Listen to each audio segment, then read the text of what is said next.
Welcome to episode 35 of the Dual Boot Diaries, the weekly podcast where two longtime Windows users try to learn to use desktop Linux. I'm one of your co-hosts, Adam Patrick Murray.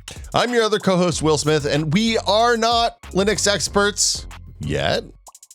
But what we're doing is we're going through our experiences using desktop Linux on the day-to-day, and we're sharing the whole experience, everything we learn, everything we live, the wins, Warts the losses, the tragic failures, the huge successes. And at the end of this, we're going to delete a partition. Either Windows, Linux, maybe swap. Why not boot? I say any of them can be deleted. Who knows? Yeah. Fire it off into the sun. Well, listen. We got a lot of questions in the questions channel, so we thought, why don't we take a step back from our daily homework and answer some burning questions? I know, so I mean, there's some really good ones in here. I appreciate answering questions.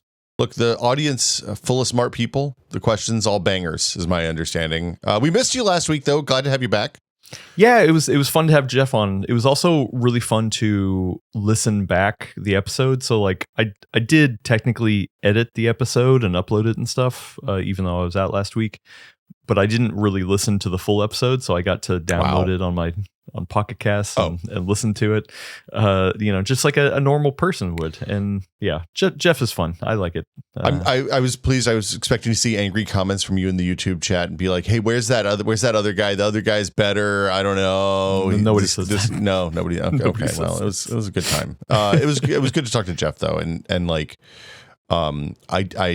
I don't think I'm brave enough to put my entire family on Linux for games at this point. That seems high risk to me. But anyway, just fun. I'm glad he was able to hop in the last minute. Unfortunately, I was dealing with Guthrie passing away last week, and he was my Linux ride or die fan. Coming in every once in a while, complaining because I was reinstalling my 26th distro, and he's like, dude, come on. He was a regular fixture on the podcast because we would hear him in the background screaming about how much he loved Linux. So rest in power, Guthrie. We miss him. Yeah, definitely miss him. And took some time off, and to tell you the truth, I was taking time off, so I did not deal with any sort of Linux last week. So I don't have much homework to talk about anyway. So that it just works out. Yeah, that we can answer some questions. Before we do, though, there's a bit of news that you wanted to cover. Oh yeah. Well, what's this burning news? They call me News Will. Well, there's this just in. There's this Windows Central article that came up, was posted a couple of days ago by Zach Bowden, and it's one of those. Look, having covered Windows for a long time, you get a lot of people at Microsoft who are willing to talk to you, and they're never willing to talk on record because you have to go through the PR agencies, and it's a huge pain in the butt. So you get a lot of background comment. Usually I'm not a huge fan of unsourced, anonymous, hey, here's what's going on inside the company stuff. Microsoft is one of the places where it's I kind of have the exception, and Windows Central has a pretty good record of posting stuff that's legit. So but they talked about the Windows K2 effort, which is the kind of, in the wake of that thing we talked about a couple weeks ago, that blog post, the kind of way they're restructuring teams and process and all this stuff to try and make Windows better. And the thing that jumped out to me here is it doesn't actually mention Linux, except it says for gaming, they're describing priorities and how they're kind of viewing success internally. And this article says, for gaming, Microsoft views SteamOS as the benchmark and is working to optimize the platform so that SteamOS and Windows gaming performance are comparable. Within the next year or two, it believes Windows will be able to truly compete head-to-head with SteamOS in gaming performance on identical hardware due to foundational changes that are being made to the platform in the coming months. Now, pregnant pause.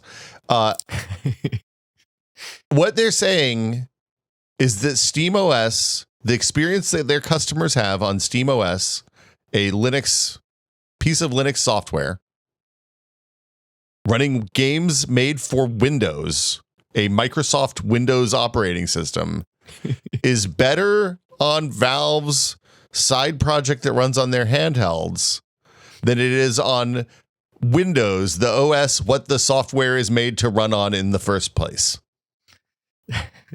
Yeah, I mean, listen, we've talked about this news before, and to me, it's like, okay, I'm glad they're giving attention to it. I'm glad they're giving lip service.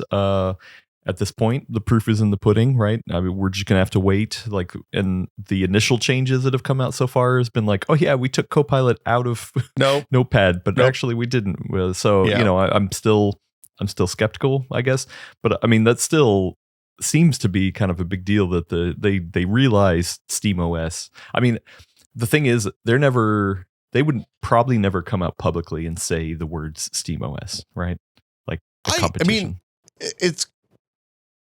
that's a good question. Microsoft has talked about Linux for years, right? Like Microsoft, when people were switching to Macs, Microsoft talked about Macs having software incompatibilities and stuff like that. They have used the language of their enemies publicly in a way that made sense for them in a positive way. Honestly, the thing for me is this: within the next year or two, we hope that games for Windows will run as well as Windows as they do on Linux. It's a real ringing endorsement of Windows 11. I mean, there is also a big section in here about how Windows 10 actually was faster in a bunch of tests than Windows 11 is. So it's. Maybe this is more about Windows 11 than Windows as a whole. That might be unfair for me to malign all of Windows, but yeah. Yeah, I mean, I think the other thing too is like performance is one thing. Sure, we want to make sure it's performant and working right, but I don't think that's the fundamental issue. It's the interface, the user experience. Being able to SteamOS just makes it so easy to just play your games and focus on your games, I think. And so I'm sure this is part of that. But to not call out the experience part, maybe that's what is giving me a little bit of pause too. Well, so I think this is also maybe some Microsoftese happening. Microsoft has its own kind of internal language, and in this case, I think they mean benchmark, not in the sense of a number that you run to get how well your computer performs, but as in this is the experience to beat across all factors, meaning that this is the high water mark, this is the benchmark, this is the market leader in this space, which makes more sense because like you think about SteamOS for people who want to play games, you load it up, it either works or it doesn't, and it tells you if it's not going to work most of the time. So it's a pretty good, both in terms of performance and as well as a way that you can experience games. It's a leader for PC. So anyway, that was interesting. I mean, again, anonymous reports from inside a giant multinational corporation. Who knows? Windows Central generally does okay work, is my experience. So anyway, and I truly believe that there's probably people over there who want Windows to be better, right? And maybe are not appreciating what's all the AI stuff that's trying to be fed into it, and all that, and like neglecting certain things of the operating system. So maybe they have their day, and that's great. I think it's just at this point though, I like we got to see it. Like So nobody's leaving college with a CS degree and like, man, I want to go work at Microsoft and get more MSN into the start menu of Windows. That's my dream. I've always wanted to do that. I've always wanted to make it happen. No, they want to make operating systems that billions of people use and that people love and engage with and are happy about. And, they're not there right now. So anyway. It's almost like we should have a segment. I don't know, every 3 months where we just like check in, like Windows check in. Yeah. Have they made any changes yet? Nope. Okay, we'll come back in 3 months. I mean, I brought this up because to me this is another notch in the 2026 year of Linux category. Like the year of Linux was last year, man. We already know. Look, it's always the year of Linux now, though. That's the thing. And to me, Microsoft saying, hey, the Linux thing that runs the Windows game is a better experience for playing Windows games than the Windows is like, just makes you think, man. Yeah, makes you think. You know what else makes me think though? Dang it! Did I just jump on your segue? Literally beat me to it, dude. Questions make me think. That's what they do. You sit there and somebody asks a question, and then you have to think in order to give an answer. So. Right? If I had a question for a podcast, like a Linux desktop Linux podcast, Dual Boot Diaries, for example, How would I get it into the podcast? Like, do you just like strap it to a carrier pigeon and write and whisper Adam Patrick Murray in the pigeon's ear, or Telegram? Actually, I would love to get snail mail, a podcast question over snail mail, which, Wow. I mean, I'm not going to put our office address out there, but it is public. So it's on the website. Yeah, somebody could track it down. But oh man, the minute we ever get a question for any of our podcasts sent to us in mail form, that'd be amazing. What if it's an audio question on a USB thumb drive? Yeah, pop it in, man. Just easy. Yeah, send me your thumb drives. Only if it's over 64 gigs, though. Under 64 gigs, I'm just gonna junk it. What? Spit take. a free high risk thumb drive snob. Good God, man. Yeah, but only if it's a certain size. 8 gigs. Don't even send that. You can install Linux on an 8 gig thumb drive. Yeah, but I'm not. That's true. You're off that game. Anyway, okay. Well, if you don't want to send snail mail, I guess you have two ways actually. One of them is to email podcast@thefullnerd.com. No, the full nerd at PCWorld.com. PCWorld.com. Thank you. You're welcome. We do occasionally get some questions over there. So most of them, I to tell you the truth, I forget about. So hopefully it's nothing too burning. But yeah, you can send it over at thefullnerd@PCWorld.com. We do check. I check it occasionally. Elena checks it occasionally as well. So there is that option. But for the most part, people are going over to Discord, the Full Nerd Network Discord, which there's a link down in the description. You can get your questions over there in a channel called DBD_questions. Put the questions in there, and hopefully we'll read it on an upcoming Q&A show. And we got a lot of good ones. So there's some bangers in here. I think we dive right in. The first one comes from friend of the show, Deidus, who is the CEO of Deezer. So look at that. We got a celebrity in our Discord. You should go join them. Has using Linux reduced the amount you use your computer recreationally? Has the troubleshooting turned into playtime into something else? I mean, this isn't just Linux though. Like, I feel like that's kind of us in a nutshell anyway. Like, I don't know about you, but last night I was sitting here for a good couple hours setting up my new AYN Thor. Yeah. And I'm just like, man, the amount of times that I do that in my life, just like setting up a new device or configuring or something, isn't just a Linux problem, but Yeah. Honestly, it's shifted the futzing time from other things back into the PC in a way that I hadn't been doing as much futzing recently. Oh. So I'm probably spending more time in front of the computer than I was prior to Linux, because like Windows was kind of a solved problem. I just knew it was going to be a certain amount of bad, and I had to resign myself to deal with that and accept that, and now I know that there's something better. Okay. Yeah. I mean, I guess for me, it's more like there's certain times where I'm sitting down and I'm trying to do something, and then there's certain times where it just occurs naturally, right? If we're in the office and I'm trying to do something, whether it's like, oh, hey, how should I open up this Excel sheet, or how should I do this or that? That's one thing. But then the other part of it is like actually sitting down and being like, hey, I'm going to switch over my PC game or my gaming PC in the living room over to Linux. Like, it's a project kind of thing. And I'm sitting down instinctively to do that.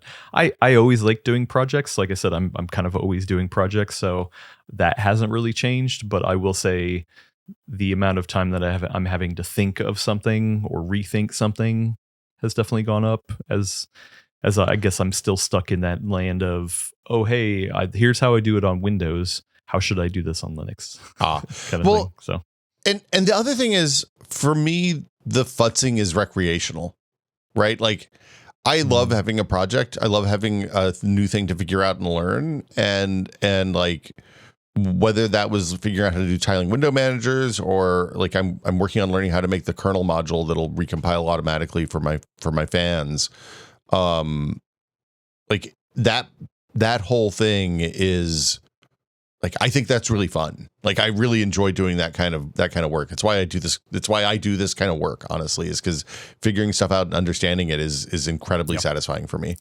Yeah, so I like, regardless of the intention of the question, I want to make it clear that this is something we're doing anyway. Like, this isn't. I wouldn't say the Linux part of it is changing at all, and especially negatively changing it. No, it's nice to get out of your comfort zone and try new things and learn new things. I will say, like, the thing that I actually quite like is the binary nature of whether games work or not. Like the I was going to try to play Marathon the other day, and I looked at the Proton DB. I was like, oh yeah, no, it's anti-cheat's not going to work on this ever, so you don't have to waste your time. I was like, oh, okay, that's good news. If I want to play Marathon, I have to reboot into Windows, right? The other stuff is much less. Like, the number of times I've had a game launch that just doesn't work is real low. That wasn't something weird like anti-cheat or anti-piracy thing or something like that. Well, except for, I would say it is adding a little bit more of a layer of complexity compared to Windows. Because, I mean, yes, there's the binary ones that, oh, okay, well, it has anti-cheat, it just won't work. But in the other case, it's like, okay, am I using the right version of Proton? Is it running in Steam Deck mode? You know, I feel like there's actually a little bit more overhead compared to Windows. Like Windows, I'm usually just focusing on, okay, I'll launch it and then I'm going to configure the game settings. Here, you still have that, but then you've got the other layers upon it as well. So I don't know. Yeah, in some ways it's easier, some ways it's more complicated. I mean, I don't feel like I've lost anything. Yeah. But that's separate. I would say that's separate from the Steam Deck, right? Because that's why things like the verification program, even though it has faults, for the most part, you can look at that and be like, okay, it's a green check mark. I should not have a problem. So like it's a weird mixture of both. And it's nice to know. It's the thing that the green check mark or the blue check mark, depending on whether you're on a Steam Deck or another Linux machine, is that it lets you know if the problem is you or the game, right? Like having that clarity, and Proton DB does this as well, but that really helps a lot. True. Okay. Next question we have is from Ensal. Adam, how do you feel about add-on audio cards with Linux? I think you've mostly been using laptops, but I know you're a big advocate for add-on audio instead of built-in audio on motherboards. I run Linux 99% of the time on my desktop, but utilize the built-in audio on the motherboard. I do have shelf speakers and a sub for my setup, though, and not a gamer audio. Any thoughts here since you're in the current hellscape? Since we're in the current hellscape and I'm down to check out dedicated audio cards. You're right. I have, other than my home theater PC, yes, I've been just mostly using it on laptops. So like the audio capabilities of the laptop I've never run into any issues. And then for the home theater PC, I don't have any dedicated audio hardware, but I've been trying to do what I usually do on Windows, is just run the audio through my controller. So yeah, and I've had issues with that. Yeah, I haven't done any specific testing around that stuff. I'm curious. I mean, I don't really run PCIe based cards anymore. Internal sound cards, like most of mine are USB based DACs. Like I have a shit stack right now that I use on my work. Beep. Yeah, it's just shit. No, it's shit stack. Beep. That's the company's name. Beep. Is shit, and it's a stack of. Okay. Anyway, so I mean, it's just USB. There's no special processing. I would hazard a guess that if I plug that into any Linux distro, it's just gonna be fine. But that's also like more high-end audio gear that it's definitely not for gamers. It doesn't have any special processing or DTS or Dolby or anything like that. So like that's probably the easiest case scenario. So I really like using pro audio interfaces for consumers on PC for sound, especially if you have nice headphones or a nice microphone. It's a huge upgrade, generally speaking. And most games that do positional sound on PC now are using HRTFs or something built into the game, rather than using like the Windows sound APIs, the 3D sound APIs, or sometimes I guess people use the Dolby the Dolby Gamer audio. I can't remember what that one's called. But yeah, the point is, like Focusrite's not great on Windows for a lot of reasons because it's primarily a Mac device. But like Motu, the Mark of the Unicorn interfaces, your Beep Stack, all of those kinds of, like, you can get a really reasonable price on a 2-input, 4-output, or 2-output audio DAC. It's a professional quality thing that has real driver. It doesn't need any screwdrivers. It doesn't take up a bunch of memory space on your machine, and it works on literally everything you're ever going to plug it into, including like phones and tablets, all the way down to mobile devices. So yeah, actually, you know what? You made me think. I have used other external devices. Every once in a while, we'll record in the office, and I will use like I've used Rode a Zoom podcaster thing or something, right? Well, no, it was the new Zoom. Oh yeah. 4-channel. I can't remember. Brand new. And I had zero issues getting audio in with that. There was another one interface that I was using. I don't remember which one. It might have been the Focusrite. And so, yeah, I just haven't had that many problems. I'll say to go to their question specifically, number one, it sounds like you're using the built-in audio on your motherboard going to speakers. So do you have, if you don't have any issues and you enjoy that setup, then, it's fine. Go. Yeah. Like I wouldn't recommend upending everything just on a whim. And I would say if you don't even know you have issues, like are you getting buzzing? That's one of the common things is like the interference off of motherboard based audio you can tangibly hear.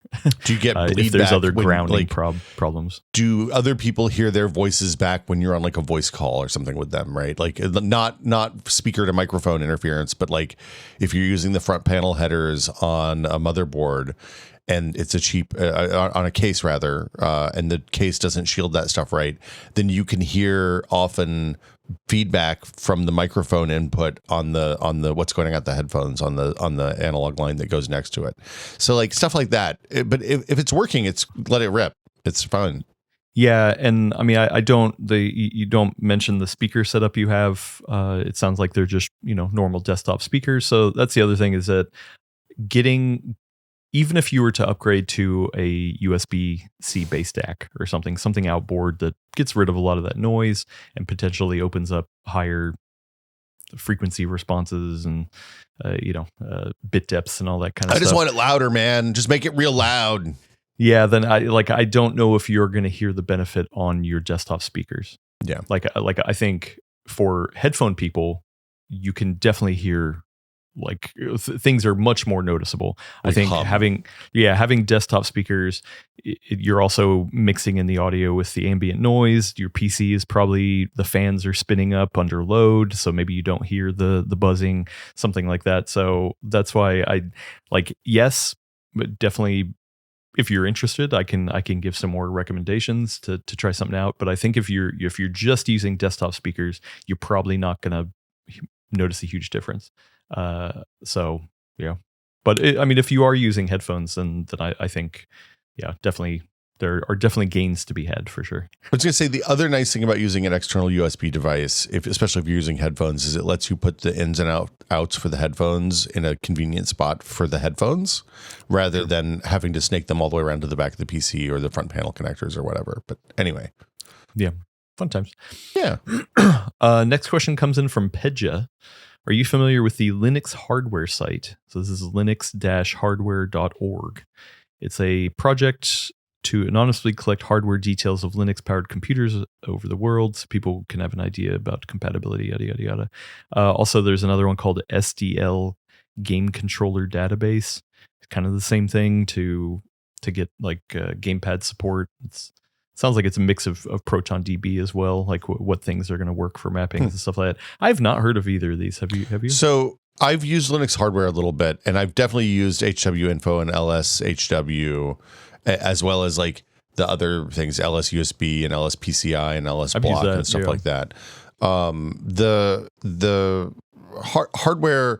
So I tend to, especially for laptops, and since I'm on an Arch-based distro, like if I have a problem with like a piece of laptop hardware, I'll often go to the laptop page on the Arch Hardware on the Arch Hardware wiki, and that if it's a relatively common laptop has, hey, here's all the stuff that you need to do to make this work right. Now, some vendors seem to support different distros better than others. Like when I had that Asus laptop, everything just worked on the Arch distros. Everything just kind of worked out of the box. All the buttons, the camera, all the audio stuff worked exactly as I would expect. On the Dell XPS, it was a little bit iffier support, and I had to do a bunch of work to get stuff, and I never was able to get like the webcam to work on that. On the framework, everything's much better, except there's still weird problems. And this is all kind of ongoing. Like there's if I let the battery run all the way down in the framework, I have to do a hard reboot to get Bluetooth to come back.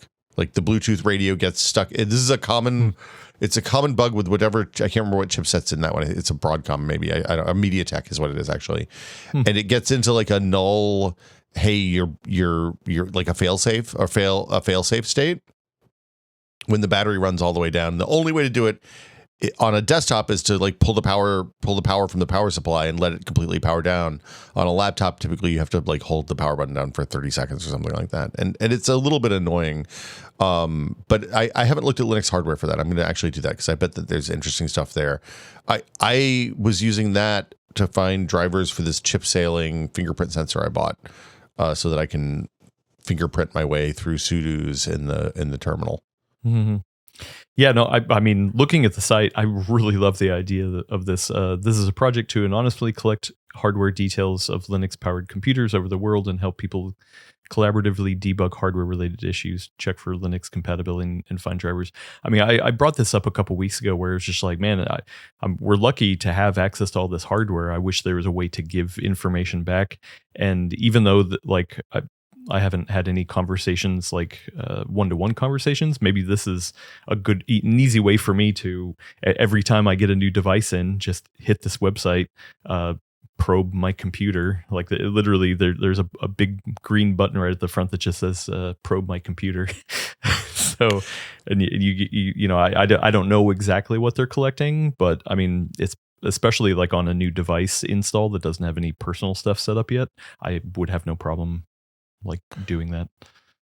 For performance stuff, I've really enjoyed the work that Phoronix does with their test suite, because you can run a whole bunch of benchmarks basically from a command line, which is quite nice, and then you can upload the results to their big giant database on openbenchmarking.org, and you see like if you have a problem, if you have some sort of like hidden issue that maybe you didn't notice because you know, it doesn't, you know, modern hardware is really fast and you'd never know if you're getting the full performance that your hardware has to offer, unless you do some benchmarking. But yeah, they make it really easy, which is great. Yeah. I like this. I definitely want to dig a little bit deeper into this. Also on their front page, they have this little pie chart of all the vendors, the hardware vendors that they've tested. And the biggest slice of the pie is others. So 37%. I'm not quite sure what would fall into that. I bet that's home built, right? Oh, I see what you mean. Okay, it's like not Dell, not HP. I guess I would. Yeah. Okay, I was thinking these were all laptops, but you're right. These are a mixture of desktops too. Yeah, they have on the front page also recent probes. The one showing up recently for mine is the Surface Laptop 2, and then a HP G7 II, then a IdeaPad 1.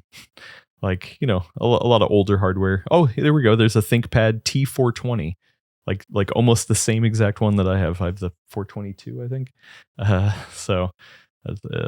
Yeah, cool project. Yeah, maybe we'll reach out. I'd love to get some more information about what they're doing over there. So thank you, Pedja, for raising that flag. Before we move on to the next one, I think we should stop for a little bit of an ad break. How about that? What do you think? Sounds great to me. I love that. I'm going to go probe my machine while you run the ad. No, let's do it. I'm probing right now. Oh, wow. Okay. I was going to ask you another question, but it sounds like you're busy. It said probing for hardware, reading logs, warning X11 rated logs are not collected, uploaded to DB. Thank you. And then I have a probe result. I'm I'm probe 435FF04C7E. Okay. Yeah. Great. So have you probed your hardware today? No. That's my next t-shirt. It's just an alien spaceship and like a little guy and like, well, I don't know. I don't want to talk about the probe. Yeah, but, you need to brainstorm this. Yeah.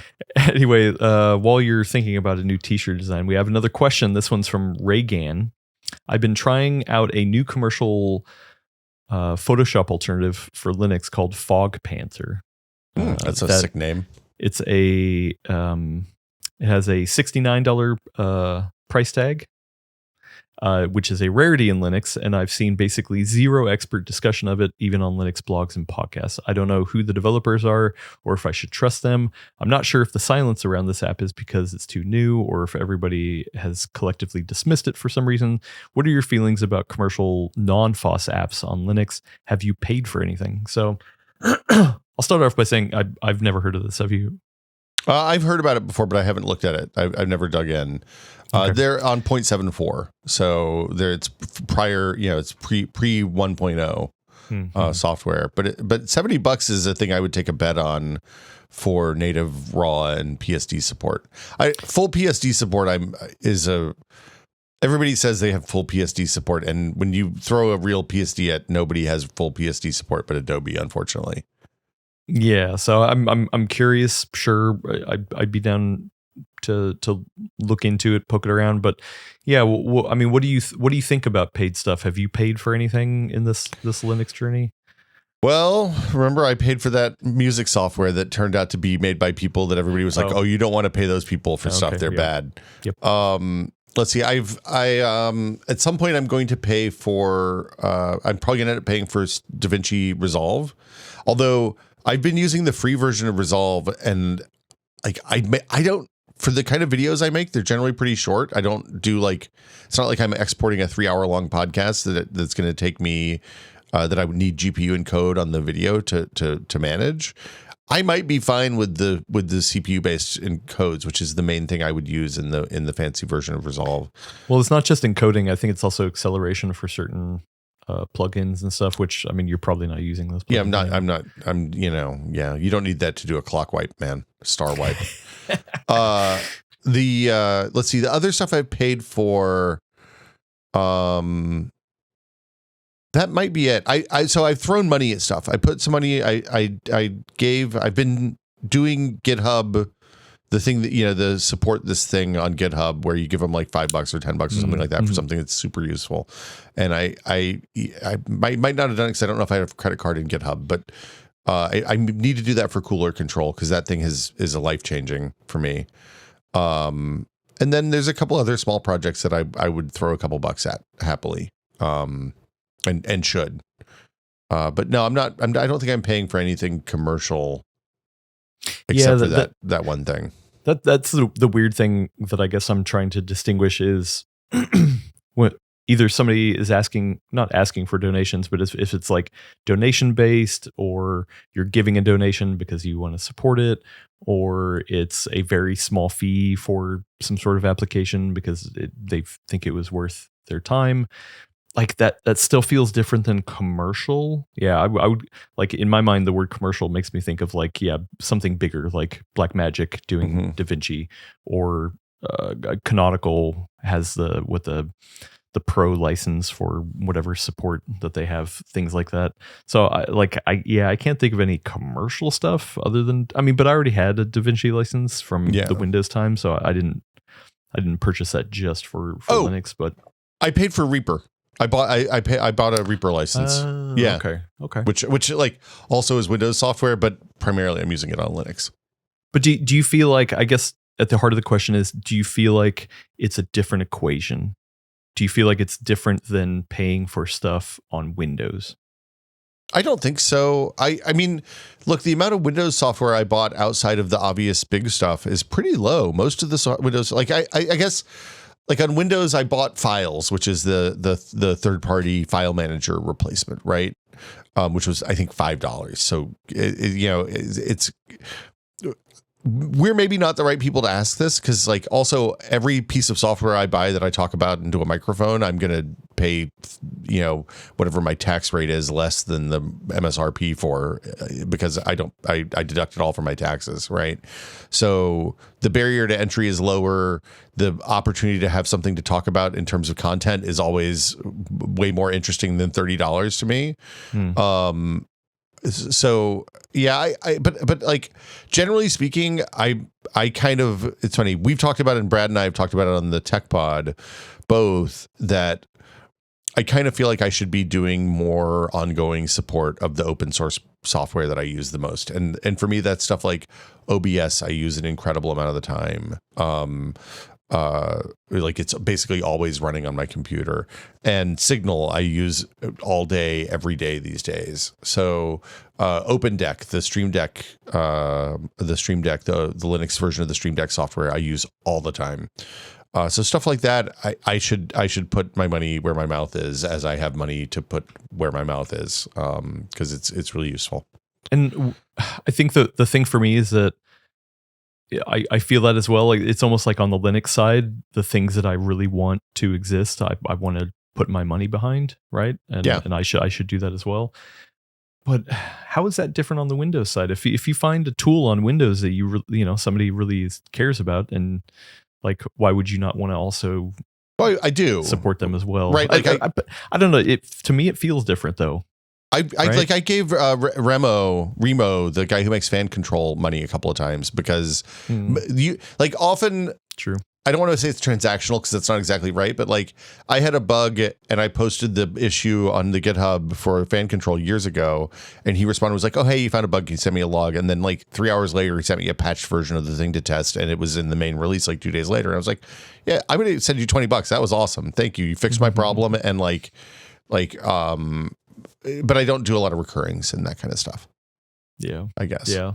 So interesting question though. It definitely this one got me thinking. So. Yeah. Why do you think it feels different for you on Windows than because the user base is larger on Windows? So like one $20 donation means less. Yeah.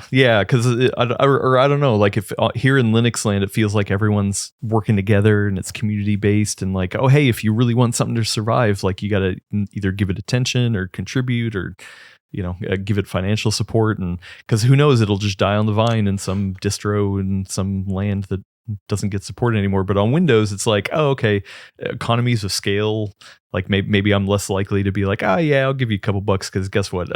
Everybody's using fan control. So this is anecdotal, extremely anecdotal. But when we did a podcast that has on the Tech Pod side, where we talk to people who made open source software, like contributors of all sorts of scales of projects, big and small, from like OBS and Home Assistant all the way down to like Mr. Cores. And the one commonality among all of the 20 plus people we talk to is that they see very little to no financial support for the work that they do. And most people do it either because they want the thing that is the output of it, or they are like driven in a way that borders on mental illness in some cases, to they don't feel like they could stop doing it because they've done it for so long that they're stuck. And the exceptions were things like curl and Samba, which are two enormously used pieces of software. Like curl is installed on billions of computers, right? It's run on at least 2 planets and maybe more. And it was part of the Mars, the last Mars rover used curl, we think, to talk to the drone, the flying drone. Cool. And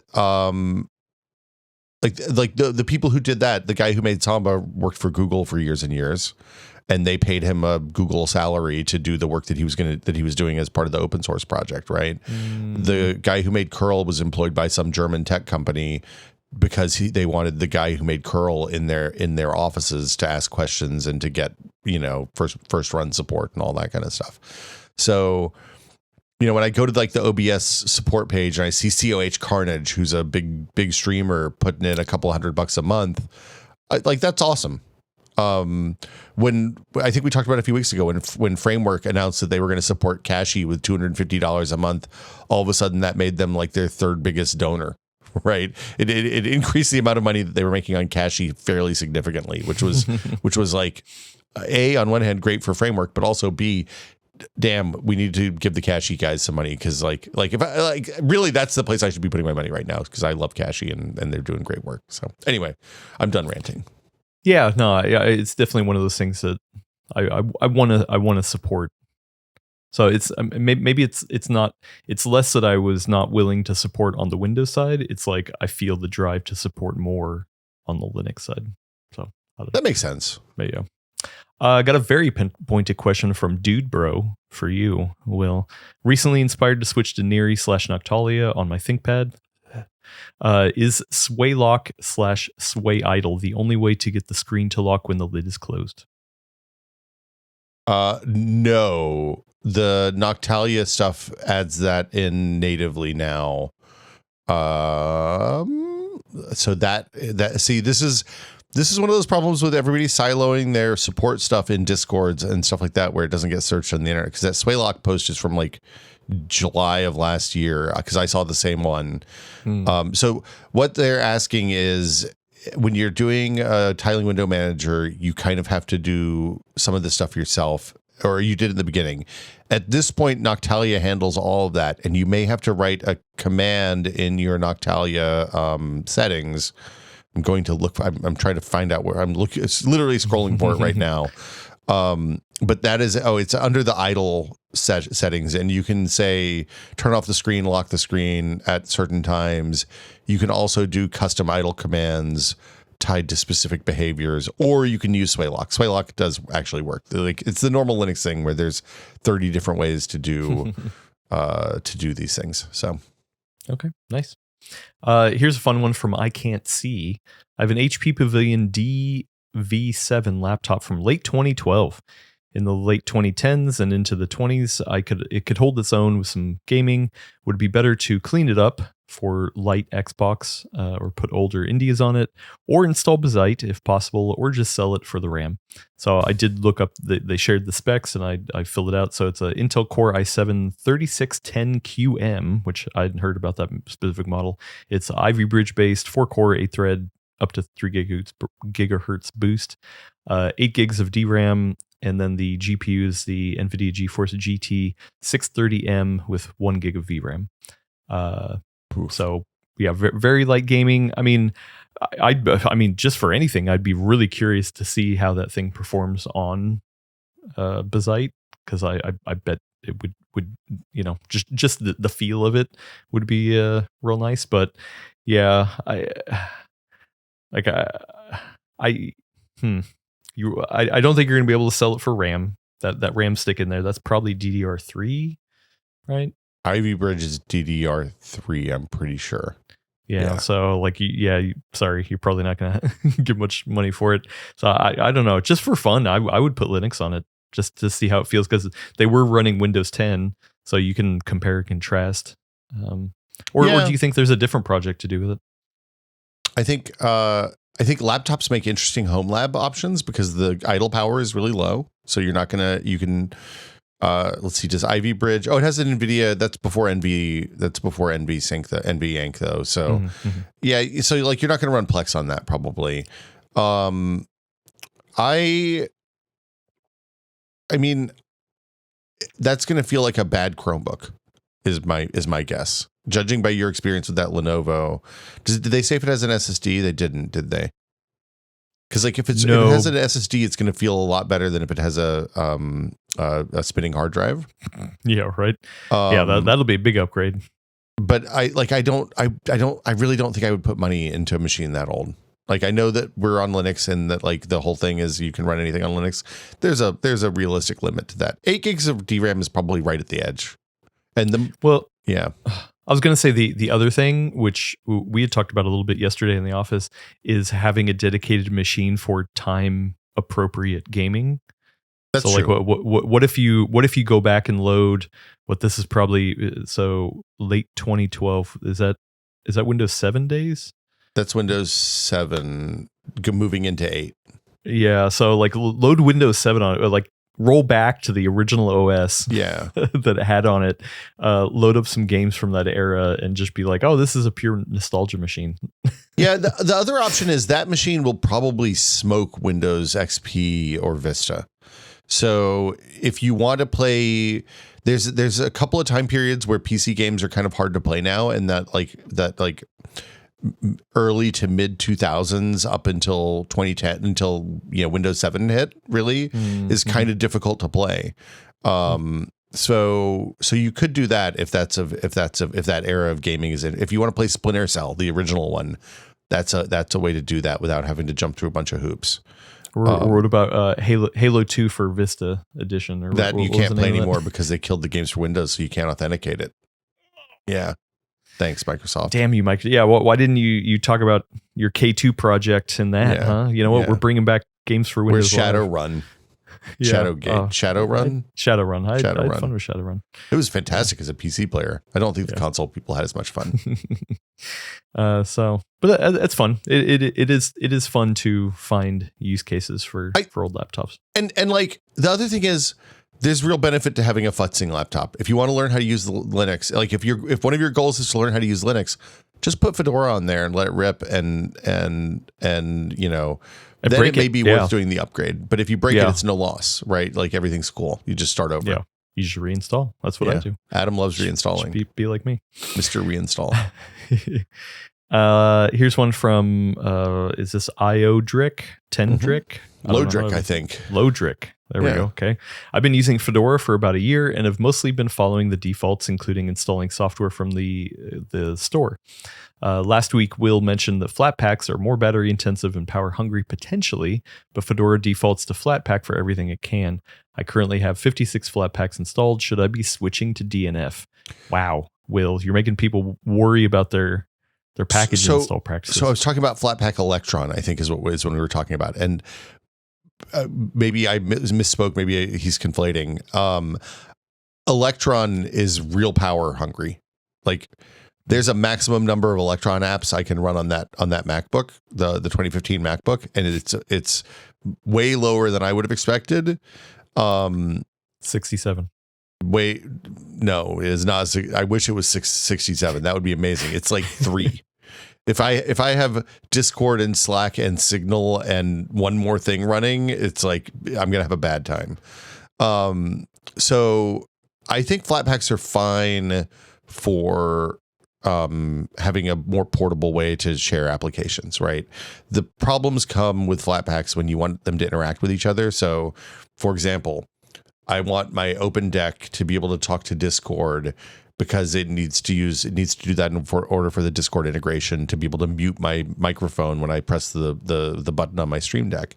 And while you can do that, you have to do a bunch of UDEV rules and a bunch of stuff like that to pass the USB control into the Flatpak version of Open Deck, where if you just run it locally, the installer handles that stuff for you and it's no problem. So I wouldn't hesitate to use Flatpak. I don't like snaps. I think snaps kind of suck. The Ubuntu's reimagining of Flatpaks. But that's a whole other conversation for another day. Yeah, I'm attacking this from the angle of, are you having any issues, or is it just something that Will might have said is putting a little tick in your ear kind of thing? If you're not having any issues with your Flatpaks, like just keep cool. Going. Yeah. Like, do you think that maybe you're leaving performance or battery life on the table? Are you having horrible battery life and you're like, man, I want to find a way to get better battery life? Because it doesn't sound like that's the question you're asking here. Yeah, the thing about Flatpaks is it's not like you're running a VM, right? It's not like a VM is more performance intensive, because when you make a VM, you say, okay, give the VM these 2 cores, and then those 2 cores aren't available for anything else other than that VM, right? If you say, hey, this VM, I want to have 8 gigs of RAM, that 8 gigs of RAM is partitioned off and the rest of the system can't access that 8 gigs of RAM. Flatpaks are just containers. So that Flatpaks they're kind of equivalent to Docker containers almost, in that they virtualize the software state of the machine, meaning like which dependencies, right? Like, so they take all the dependent, when you install a thing with DNF, it says, okay, this piece of software needs Python 3.10 and GCC and make and 15 other things installed in order to run, right? Flatpak just says, okay, we're going to put all of the stuff that this thing requires to run that's special into this Flatpak file and distribute the software with that so that you don't have to worry about that. So then if you have 55 applications and each of them needs a different version of Python, you don't end up in some sort of dependency hell where your machine just keeps uninstalling and reinstalling different versions of Python every time you launch applications. And yeah, so Flatpaks are great. Don't worry about Flatpak. Like, there's probably a little bit of a performance dip, but it's mostly convenience is my thing. Yeah, I would say don't worry about it unless there's an issue. So the big question I have is about the Electron stuff, and because you can do system level Electron. So, for example, like you can download from the AUR version of Discord that runs its own version of Electron, or you can download one that runs a system level version of Electron. And I feel like there's probably some performance impacts to that, but I haven't had time or really energy to figure out what that is. Yeah. Okay, ScribeFix, friend of the show, friend of the Nailed show, it. ScribeFix. Sorry, Alex. Asks, like you guys did on the Full Nerd episode, would you do a similar Linux tips after fresh install? Ooh. I know there's a lot of distros, and those tips might be distro specific, but it could be a good conversation starter. Also, you wouldn't have to cover the hardware stuff again. I imagine most Linux users already know whether they want to turn on or leave off Expo, XMP, etc. Yeah, I mean, I guess we could. I mean, like, I would hazard a guess that there's a number of people who are using Fedora that listen to this, and also Cache, whether it's influenced by our decisions or just the fact that Fedora is a major distro. Cache is gaining a lot of attention. So, maybe even if we just focus on our distros, it helps. I don't know. I also think that the stuff I would recommend for that is probably general enough that it works for everything, right? Like if you're running ButterFS and you don't have Snapper running so that you're making snapshots every time you make a big change to the system, Adam. Well, you're on Fedora. Yeah. Like then you're missing out. You're making a mistake, because I jacked something up the other day because I made a dumb choice, and I rebooted into the right snapshot and restored that snapshot, and I was back up and running in the time it took me to reboot twice, right? Not a substitute for backups, just for what it's worth. But yeah, like it would be stuff like that for me, I think. Okay, yeah. So we'll let's get it on the board. I think it'd be interesting. Here's one from Not Samar. One of the challenges in the Linux space is researching which apps are worth investing time into. Maybe a section of Dual Boot Diaries can highlight an app each episode worth considering. I'm going to say no. Sorry. Wow. Okay. Yeah.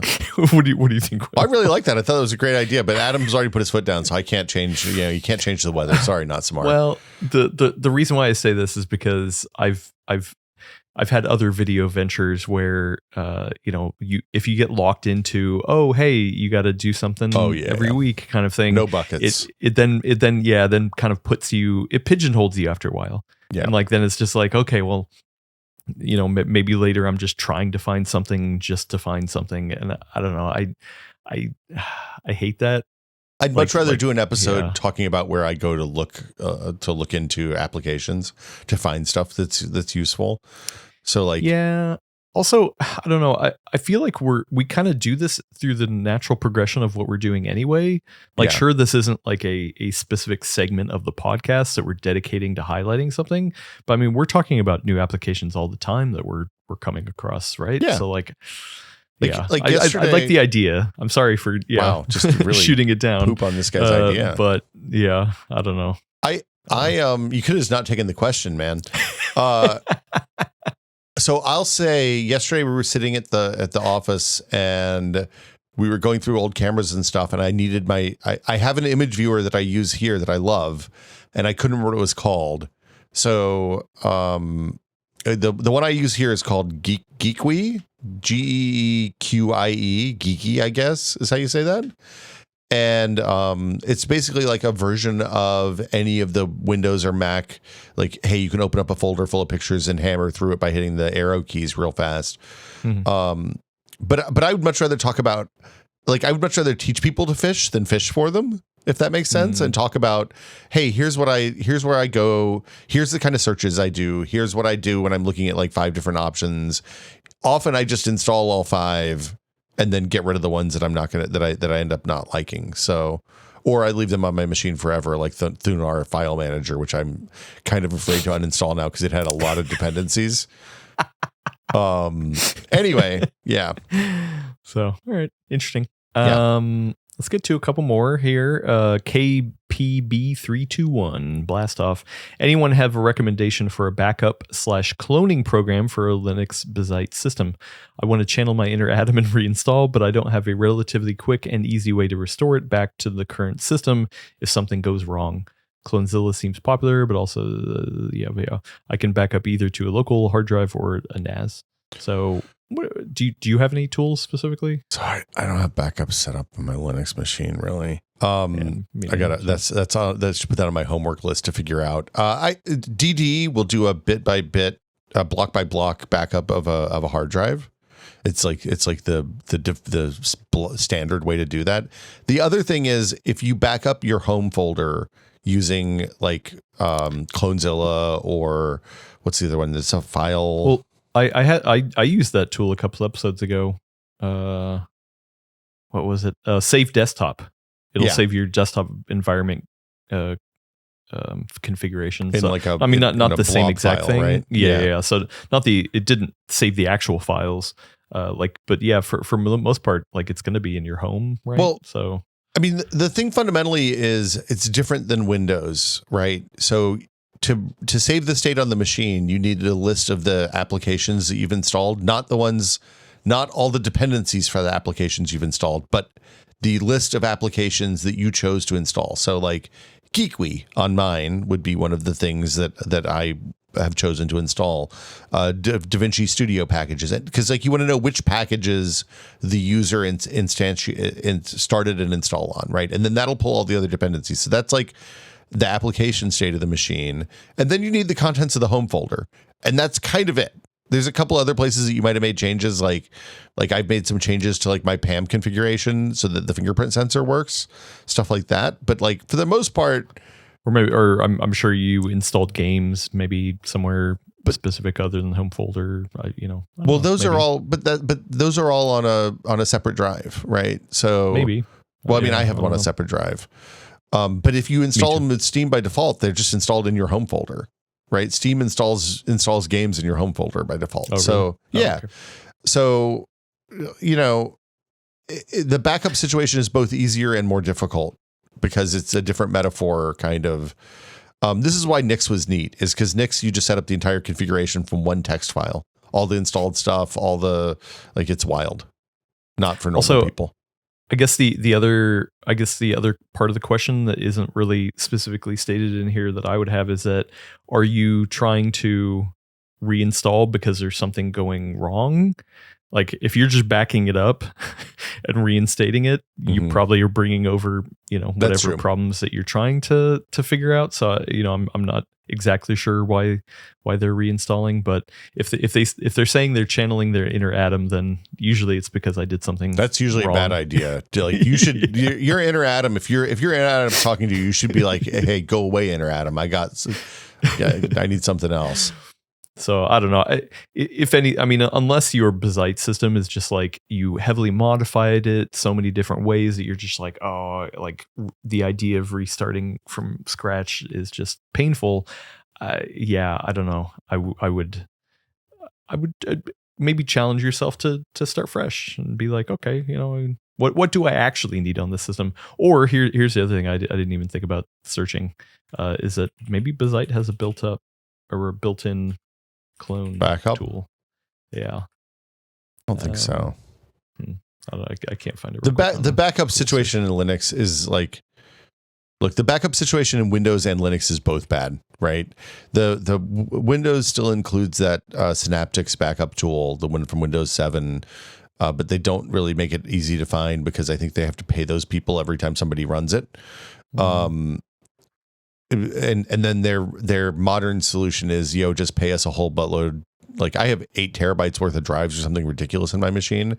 I'm not backing that all up to one drive because I would have to get a third job to do that.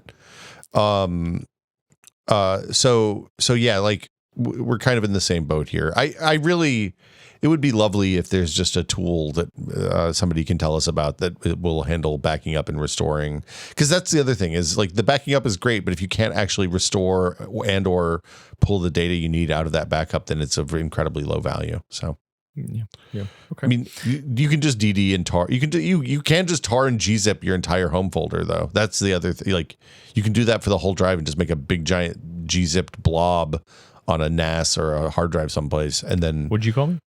And then right. But then you have to be able to restore that, and that seems like a nightmare. So I don't know. All right. Well, before we get to a couple more questions and get out of here, let's take one more break, and we'll be right back.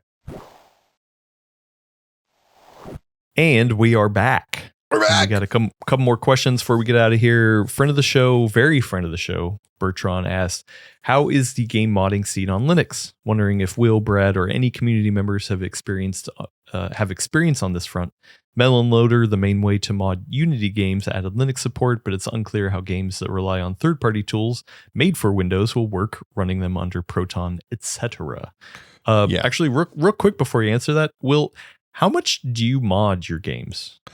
It depends. Like I played a lot of rounds with a whole buttload of mods installed on it, and that game is phenomenal by itself. But when you mod it to support like 12 people, it's ridiculous and delightful. I've also done like mods for old games. So like KOTOR, for example, is a Knights of the Old Republic, one of the great Star Wars RPGs. It's kind of hard to play on modern PCs. Just because it comes from, it's from a time of 4x3 CRT monitors, right? So things like widescreen or resolutions above 800 by 600 are iffy with that. So if you want to play that on a modern computer, you have to do some modding. In my experience, the stuff that requires injection, like a actively running piece of software to inject stuff into the game, is iffy on Linux. Although the Melon Loader thing, I hadn't seen that has support now, and that's exciting because that's a good change. But if you're using things like Overwolf or Thunder, what's it called, the Thunderstore Mod Manager, I think, stuff like that runs as like a program in your tray while you're playing the game and does dark business to your games, you're going to have a rough time with that. The one exception. So there's a couple problems.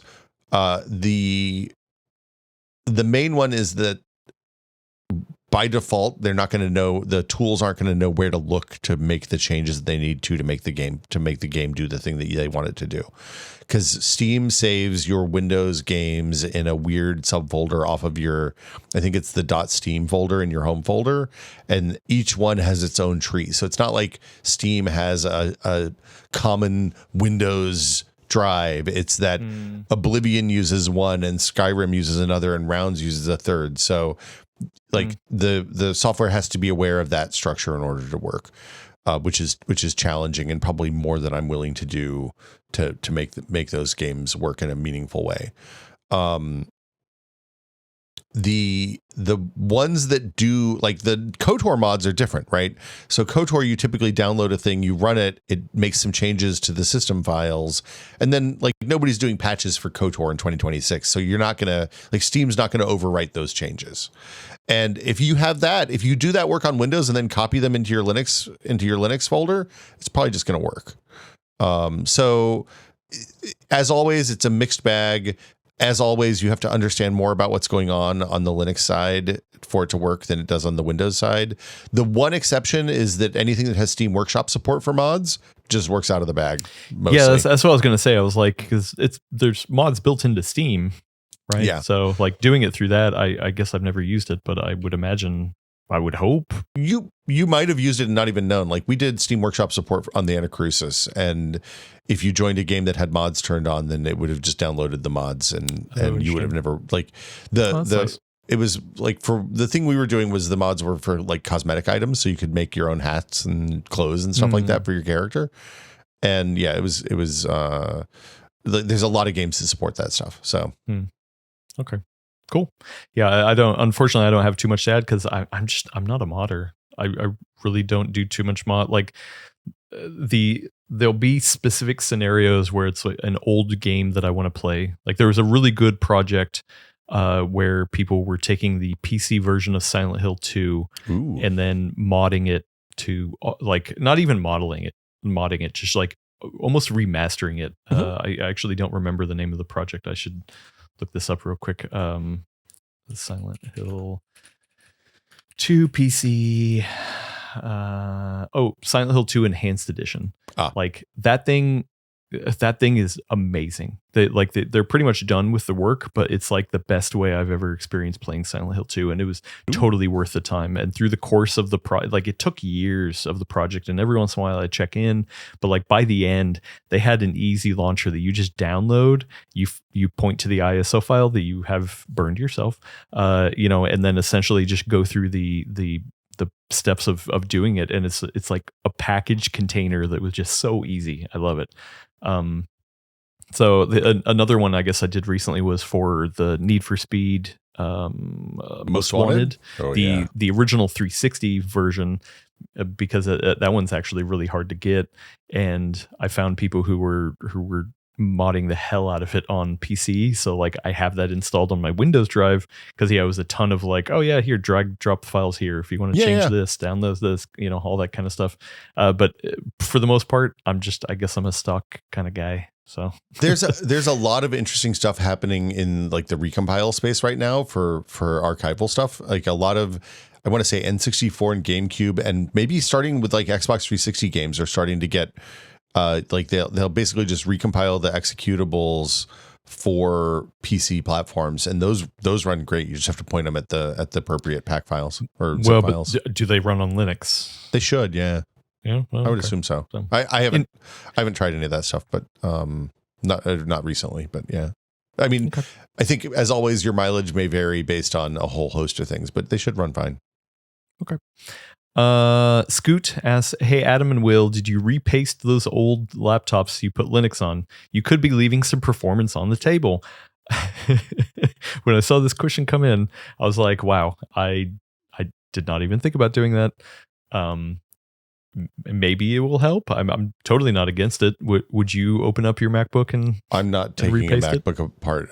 No, that's more time. Like, look, take it to the Genius Bar. Say, hey, can you repaste this for me? Look, I'm gonna when we log off this podcast, I'm gonna take apart a Zune HD and resolder a new battery onto it.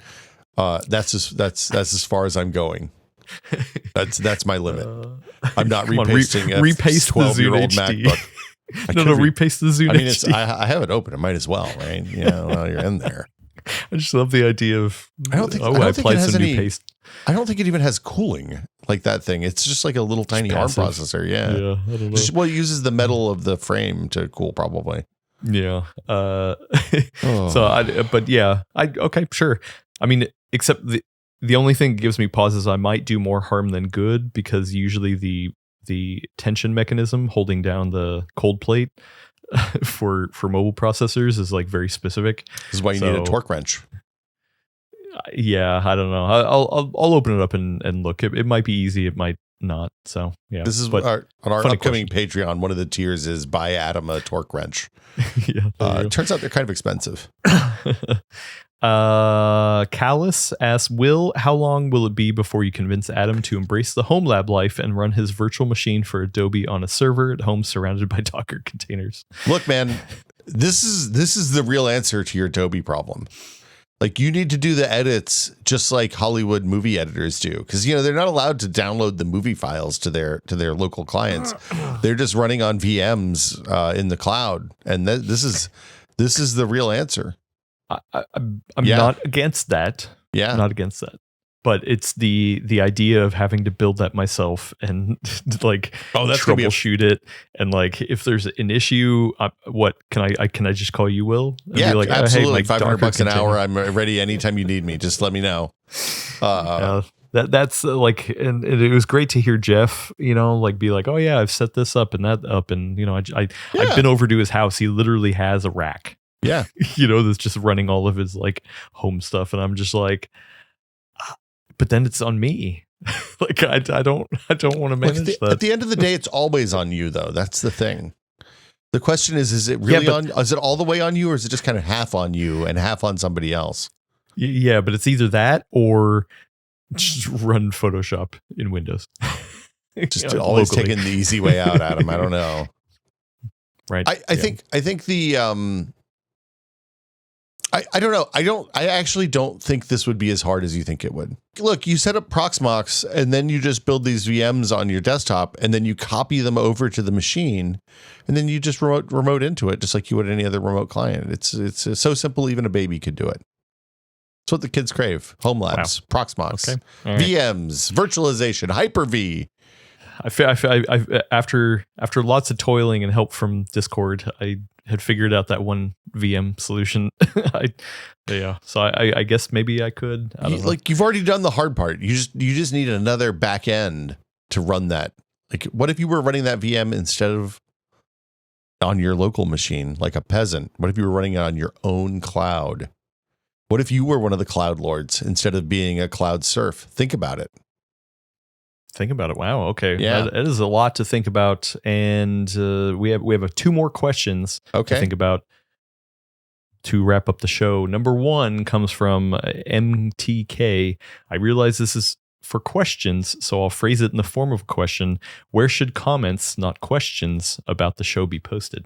If they're positive, you can put them on YouTube. Yeah, no, I was like, thank you for your question. So this was in the DBD _ questions channel on Discord, and I responded in a thread and was like, thank you for your question, because that is a really good question. Number 1, that DBD _ questions channel is meant for just questions you want to ask us on the show. You're going to send Adam over the edge if you post comments in there. He's going to lose it. People still do. And like, it's okay. If you want to do that, right click on the question and create a thread and then go chat in there. So that helps keep it clean if you want to comment on a question that somebody had already done. So, and we do that so it doesn't take 3 hours to go through and find all the questions, just to be clear. Yeah. We're not like if getting the questions out of the channel means that we have to go through and scroll up for like 50 feet of chat, we're never going to do questions episodes because it's too much time. Sorry. And also, me personally, I don't really like the solution how you guys do on the Tech Pod, where the questions just kind of go into the ether, because a lot of people do actually want to comment on the questions that are asked in there. So like, I'm trying to meet you halfway. Yeah, we don't encourage that kind of interaction on the Tech Pod, but we do have weekly comment threads for each episode. So like we have a forum on the Tech Pod where each episode gets a new comment thread. And people have chat about this week's episode in that format, which has been really nice, because it means if you like, I actually quite like that. We've been doing it for about a year now, and it means that if people like come to the podcast later and they're going back and listening to old episodes and they want to see what people were talking about, then all of that content is there and it's there for them to engage with, which is nice. And actually, to tell you the truth, maybe that's something we should do on ours, especially because ours is, there's more podcasts now. Yeah, usually not news focused. Yeah. Anyway, like that's the thing. I don't think it'd work for the full nerd, because we're just talking about whatever is the hot news for the most part. But like, I wouldn't. I mean, the in between on that is to have a this week's episode for channel where people talk about whatever the current episode is. The problem with that is, like I said, the conversations get all smashed up because some people come late. No, actually, I do kind of like especially for this one, because there have been people who've been like, oh man, I remember Adam, on episode 15 episodes again. Yeah, it was like talking about a piece of software. And actually, to tell you the truth, sometimes I'm like, oh, what was that piece of software? It would be really nice to maybe have a forum where it's like, hey, here's the episode. Here's what we talked about. People can talk about it in there. So anyway, the other question, very final question, is once again from friend of the show, Dude Bro. Apologies for a non-tech question. No need to apologize. Any chance for a paid ad-free version of the podcast? If you Venmo me $5 a month, I'll send it to you on a floppy disk. Look, that's easy enough. We're done. That's pretty funny. Yeah. No, 85 believe me, floppy disks. believe me, I am working on the back end to get this going. It is a something that I would like to have, and there are plenty of people who seem to want to have that option as well. And hopefully we can get that instituted much sooner rather than later. So trust me, I am working on it for a lot of reasons. And while Adam's got that the wheels turning on the back end, you know where to find me. Yeah. Send the thumb drive with the Bitcoin interaction in the mail. I'll post my office. Ethereum wallet ID. I went to, during the ad break, I went to look and see how to give money to Cashy, and the first three options are all Bitcoin, Ethereum, and Litecoin. I was like, oh man. And then there's a Patreon, so I'll sign up for their Patreon. But anyway. Anyway, let's wrap it up here. Great questions. Thank you everybody who has a question. Once again, if you have a question, you can either email us at thefullnerd@pcworld.com or get in the link in the description. There's a Discord to the Full Nerd Network Discord, now it's called. There's a channel in there called DBD_questions. Get a question in there, and hopefully we will read it in an upcoming questions episode. I kind of like that we have these standalone questions episodes. Like it seems it's good. To fit. Yeah, it really ties the room together, you know? Yeah. I appreciate that. I think we'll be back to regular next week though, right? I think we both have some homework, and you've got to get ready for Computex. So yeah, lots to talk about that, and we'll other stuff to talk about as well. So I'm excited to get back to it. And then actually, I've been thinking about, we haven't had a guest on in a while either. I mean, we had Jeff was here last week. Yeah, but that was a different. Should we do a check-in with Wendell and see how we're doing? Have him judge us. Yeah, I don't know. Maybe. You ready? You ready for that? Yeah. How's the desktop Linux going over there? Are you on your main PC is Linux now, or not so much? Anyway, if you want to watch the video version of this, not only can you go over to youtube.com/@thefullnerdnetwork and subscribe over there, you can also find the video version over on Spotify now. We are up there if you happen to be over at Spotify. Linux people love Spotify. It's my understanding. Yeah. If you want to listen to us, then go to anywhere an RSS feed points to. We should be there. You can subscribe. If you want to hear more tech related podcast, and you probably do, we have the Full Nerd podcast, which talk about DIY desktop PC news. We have Expedition Handheld, which is a handheld focused podcast, or gaming handheld focused podcast I have with Russ from Retro Game Core. That's where I'm going to be talking about this new AYN Thor, my experiences with that coming up. And also Brad and Will made a tech pod over at techpod.content.town. Yeah. Where you just do a random smattering of tech question or tech topics. We recently have talked about things like magnetic versus physical mouse and keyboard sensors. We kind of dig deep into single topic tech questions. We have a projects episode coming up soon that I'm really excited to share. It's good stuff going. Ooh, so yeah, nice. Okay, cool. And then am I missing anything else? No, I don't think I am, other than to thank you for hanging out. Always a pleasure, man. Yeah. Anyway, and thanks everybody for listening. That's what we're really here for. Yeah, we are here, and we're keeping going, trying to make the coolest podcast in the Linux universe. Look, the thing is that our new tagline. Look, here's the thing. Podcast. People asked where they can leave comments. I think YouTube is a great place to leave comments. I think the Discord Linux channel, people talk about the episodes in there. Sorry, yeah, I didn't even answer MTK the question. Yeah. The question is, there is a Linux channel in the Discord. That's where a lot of Linux chat happens. Also in the forums, we have specific forum questions, like if you have something you're trying to troubleshoot. So that over there. Sorry, I was just saying, leaving reviews on Spotify and the Apple Podcast interface. If you're on that, hugely helpful. Like that's the way that they determine what they promote and what you get out in front of people and what people see.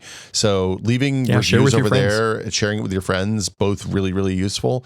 If there's other Linux podcasts you don't think are as good as this one, you can leave comments there about how great this podcast is. I encourage everybody to do that. Yeah. Don't do that. It's a bad idea. But really tell your friends. We'd love to keep doing this, and we enjoy talking about Linux. So yeah. And if you have negative feedback, just send a paper letter to the PCWorld office, care of Adam Patrick Murray. There you go. Boom.